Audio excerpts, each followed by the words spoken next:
पावसाळ्याच्या पार्श्वभूमीवर शहरातील आपत्ती व्यवस्थापन यंत्रणेची सज्जता तपासण्यासाठी अमरावती महानगरपालिका आयुक्त वर्षा लढ्ढा यांनी सकाळी 8 वाजता अग्निशमन व आपत्ती व्यवस्थापन केंद्राला कोणतीही पूर्वसूचना न देता अचानक भेट दिली। आयुक्तांच्या या धडक पाहणीमुळे महानगरपालिका प्रशासनात खळबळ उडाली आहे।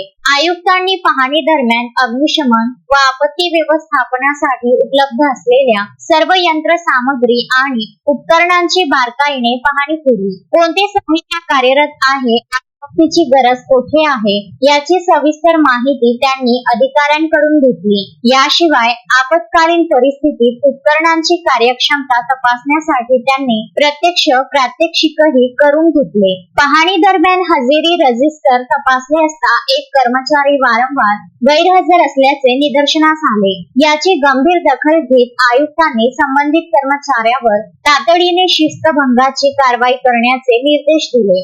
आपत्ती व्यवस्थापन विभागातील कर्मचाऱ्यांच्या समस्या जाणून घेतल्यानंतर आयुक्तांनी त्यांना आवश्यक त्या सोयी सुविधा पुरवण्याचे आश्वासन दिले। त्या म्हणाल्या, शहराच्या सुरक्षिततेसाठी अग्निशमन विभाग 24 तास सज्ज असणे आवश्यक आहे। प्रशासन त्यांना आवश्यक आधुनिक उपकरणे आणि साहित्य उपलब्ध करून देईल, मात्र नागरिकांच्या सुरक्षेच्या बाबतीत कोणतीही तडजोड खपवून घेतली जाणार नाही। अशुभभाई जोशी, विदर्भ न्यूज, अमरावती।